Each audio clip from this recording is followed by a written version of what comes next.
Bem, boa tarde. Vamos chamar aqui agora a professora Isabela, que mais uma vez está aqui conosco desde sempre, desde nosso primeiro simpósio, 10 anos de simpósios, né, Isa? Professora Isabela, muito obrigado por ter aceito o convite.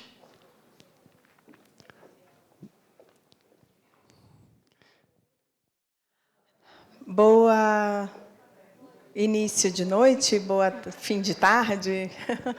É um prazer estar aqui, é um prazer aceitar esse convite todo ano desse evento fundamental e que já virou tradição aqui em Brasília, né?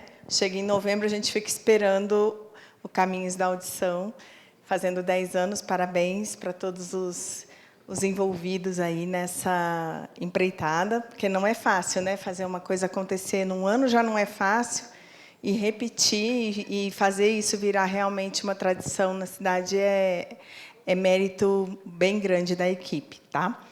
Então, a gente vai falar um pouquinho sobre neuroplasticidade e audição, o cérebro que fica sempre em constante adaptação.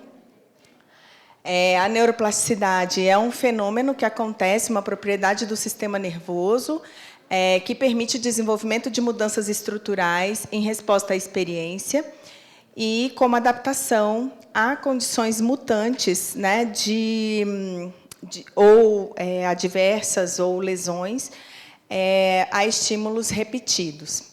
É importante a gente pensar que a neuroplasticidade, a gente sempre vai falar aqui um pouquinho, o meu foco vai ser na questão da riqueza da estimulação, né, do uso do aparelho auditivo, do uso do implante coclear e melhorando uma deficiência auditiva e modificando o cérebro para responder melhor aos sons.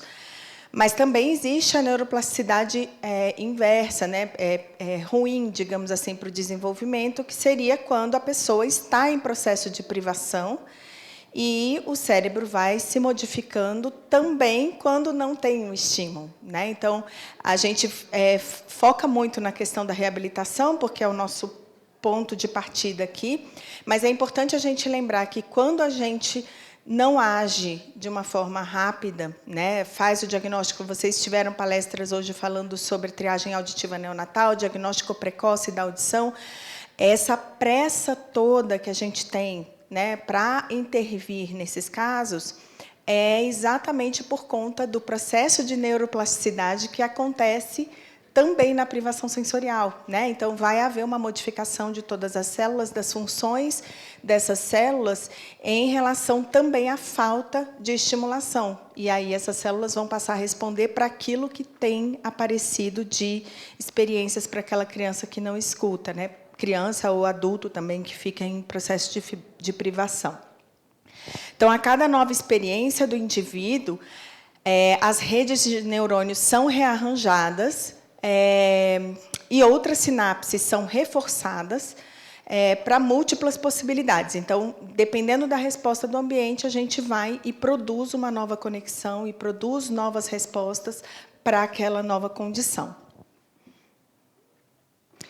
Então, eu vou falar rapidamente sobre perdas congênitas, porque, graças à lei do teste da orelhinha, né, nós estamos tendo uma intervenção cada vez mais precoce, e aí essa plasticidade se deteriorando, né, ao longo do tempo nas perdas congênitas tem ficado, graças a Deus, um pouco para trás, né? A gente está conseguindo intervir de forma precoce.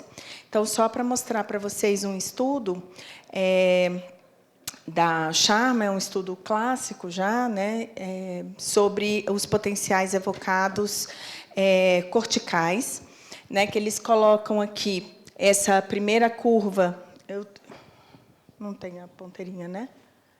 Essa primeira curva seria a curva. Deixa eu ver se com o mouse aparece aqui. Aparece lá? aparece. Essa primeira curva seria a curva do desenvolvimento normal, né? Aqui nós temos uma privação sensorial.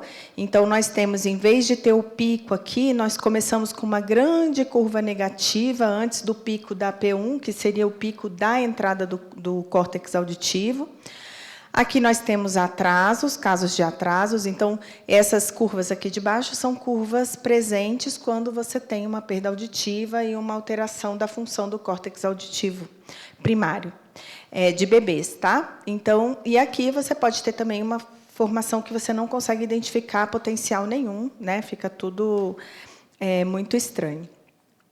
E aí, quando você tem a intervenção, né, você tem aqui nesse primeiro slide, quando você, gráfico, quando você tem uma intervenção precoce, né, essa onda P1 está bem parecida com aquele primeiro desenho do desenvolvimento normal, típico, né, porque você fez a intervenção auditiva precocemente, o córtex auditivo passa a responder de uma forma praticamente normal. Ou aqui, quando você tem uma intervenção mais tardia, você esperou muito tempo para colocar, para decidir, para encontrar o serviço, né? Crianças que ainda vivem em regiões mais remotas do país, que ainda demoram para aparecer nos serviços de saúde auditiva, podem ter essa intervenção mais tardia. E aí, mesmo que se decida, o sistema apresenta uma morfologia e uma atividade diferente. Com as perdas adquiridas, as coisas acontecem de uma forma mais gradativa, dependendo do que aconteceu com esse paciente, né? Então, aqui eu trouxe um exemplo de um jornal antigo, saiu no Correio Brasiliense. Essa reportagem já tem muito tempo, gente, eu nem lembro, eu estava na Uniplan ainda, tem muito tempo. Mas eu guardo porque eu achei bastante ilustrativo no sentido dessa questão da neuroplasticidade, né? Então, a gente tem uma criança que tem processos alérgicos repetitivos, aí envolvendo, dando braço com otorrino, né? Problemas de rino, aí bastante, respirador oral, aí vai para a questão também da fono, na parte de MO, vive com olheiras, não dorme bem, né? Então, é uma criança que tem um processo de desenvolvimento alterado por conta desses processos repetidos, ou alérgicos, ou otites de repetição, enfim, né, infecciosos, inflamatórios, e ele se desenvolve por um tempo dessa forma, com uma privação sensorial sutil, né? Porque a perda condutiva, nós temos uma privação, uma perda auditiva, mas ela não chega a eliminar a participação daquela criança no ambiente social. Muitas vezes a família nem percebe que a criança tem uma perda auditiva, mas ela se desenvolveu dessa forma. E aí, como é que a neuroplasticidade vai trabalhar nessa criança? Aqui nessa foto a gente tem uma criança com desenvolvimento típico, né? E aí ali aparece um balãozinho com os neurônios dessa criança, fazendo as conexões. É uma criança que está em sala de aula com outras crianças, mas está focada na sua tarefa de sala de aula, porque ela tem redes neurais suficientes para fazer a atenção dirigida, atenção dividida, e não ficar prestando atenção em tudo quanto é barulho que acontece em sala de aula, que a gente sabe que não é um ambiente silencioso. Já a criança que a gente viu o desenvolvimento dela com essa otite de repetição e esse quadro inflamatório recorrente, ela tem muito menos conexões nervosas, né, nesse sistema nervoso auditivo dela, e, consequentemente, ela percebe que caiu a caneta atrás, que passou o helicóptero pela janela, em vez de estar focada no trabalho que ela devia estar fazendo junto com o coleguinha na mesma situação, ela está olhando para as coisas que estão acontecendo e perdendo o foco de atenção. Por quê? Por falta de sistema nervoso, né? Falta de novas conexões que geram essa possibilidade, essa habilidade de atenção focada. Nós precisamos de muito neurônio para fazer o foco, né? Então, é a neuroplasticidade trabalhando negativamente, digamos assim. Então, por isso que a gente tem que tentar intervir. E aí, eu gosto de usar, eu já usei essa figura de linguagem aqui em algumas outras palestras, não sei se todos aqui já viram, mas essa é uma figura que eu gosto de remeter quando a gente está trabalhando com aquela decisão. Vai colocar o aparelho auditivo, vai fazer a intervenção, vai colocar o implante coclear, está na idade certa, espera mais um pouco. Pacientes adultos tem muito, né? Idoso tem muito essa questão, mas aí eu ainda escuto, eu ainda converso, eu escuto as pessoas falando, mas ela não compreende muito bem, tem alguns desafios aí no dia a dia. E aí é a hora de usar aparelho ou não, né? E aí eu mostro isso para as pessoas. Então, imaginando que o nosso cérebro é uma trilha numa floresta, né, o caminho do som até o córtex auditivo é o caminho por uma floresta, você tem uma trilha muito aberta, muito ampla, com uma agilidade rápida de trânsito nessa trilha, quando você tem acesso, quando você tem uma boa entrada, uma boa entrada sensorial, e a repetição dessas estimulações vão fazendo com que esse caminho vá se tornando cada vez mais rápido, automático, né, que a gente já conhece com relação ao desenvolvimento.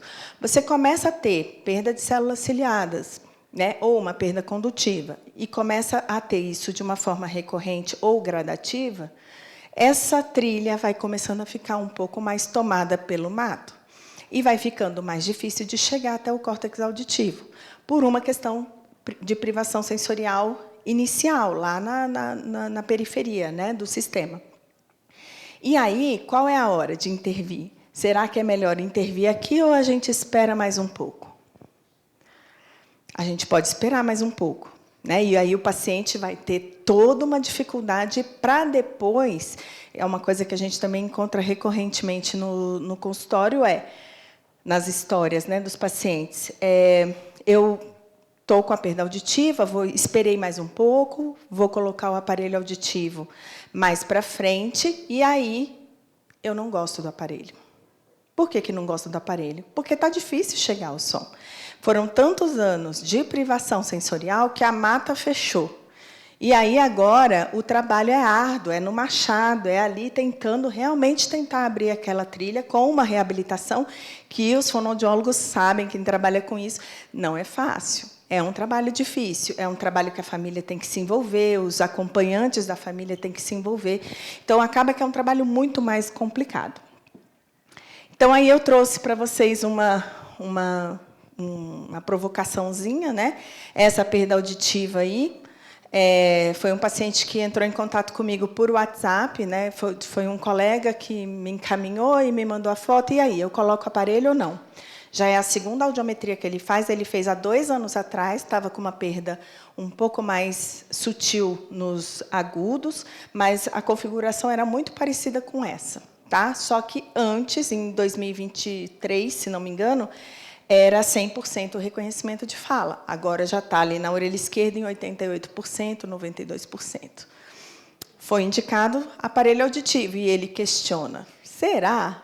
Eu escuto bem. Eu escuto bem, eu me comunico bem. 73 anos. Usa aparelho auditivo ou não? Espera mais um pouco ou não? Né? É difícil isso, a gente tentar convencer. O que eu orientei para ele, né, enquanto falando sobre essa questão da neuroplasticidade, já tem algum tempo que esses agudos não estão chegando para esse paciente. Já tem alguns anos já. 2023 já era uma quedinha em agudo, tá?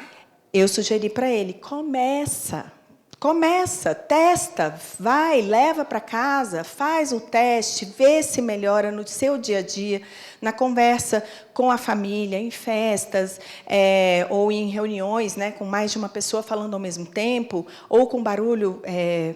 Gente, eu já estou assim, tá? Não sei se a questão da faixa etária já mudou bastante, né?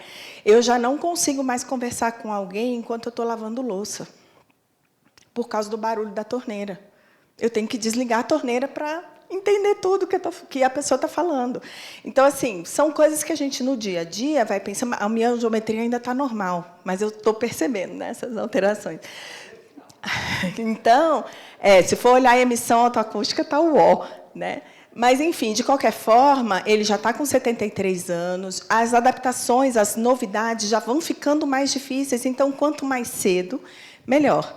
Né? Então, eu sugeri que ele fizesse, porque depois ele só vai ouvir barulho e vai ficar com aquela sensação de que não está gostando do aparelho, né? Então, vem aí a questão da estimulação auditiva, experiências auditivas variadas na reabilitação, no dia a dia, na família, atividades de integração sensorial. Eu sempre bato na mesma tecla de que, para processamento auditivo, juntar a audição com a atividade motora, a audição com atividades cognitivas, é sempre importante, porque a gente aumenta mais a força daquela via, né, que a gente está utilizando. Então, só para demonstrar também o papel da reabilitação na plasticidade neural, eu tenho lá em cima o primeiro exame com o PEAT, né, PEAT Click, o primeiro exame antes de um treinamento auditivo formal, tá? Depois fez 10 sessões de reabilitação com treinamento auditivo formal, e aí a gente fez do mesmo paciente. Tá? Lá em cima, nós não encontramos onda 1, a configuração estava bem ruim, a morfologia da onda, e aqui embaixo a gente já consegue identificar melhor. Significa que a cóclea, a gente mexeu na cóclea, a gente mexeu em células ciliadas? Não, a gente mexeu na via auditiva e ela conseguiu produzir potenciais mais visíveis, né, durante o exame. E aqui o P300 também, para finalizar. No primeiro exame, a gente não consegue identificar o P300, né, da atenção, e depois a gente consegue identificar P1, N1, P2, N2 e o P300 numa morfologia muito melhor, uma amplitude boa de resposta também, pós-treinamento auditivo. Então, demonstrando para vocês a plasticidade do sistema quando a gente reabilita também. E era isso, gente. Passei um pouquinho do tempo? Foi bem em riba. Obrigada mais uma vez.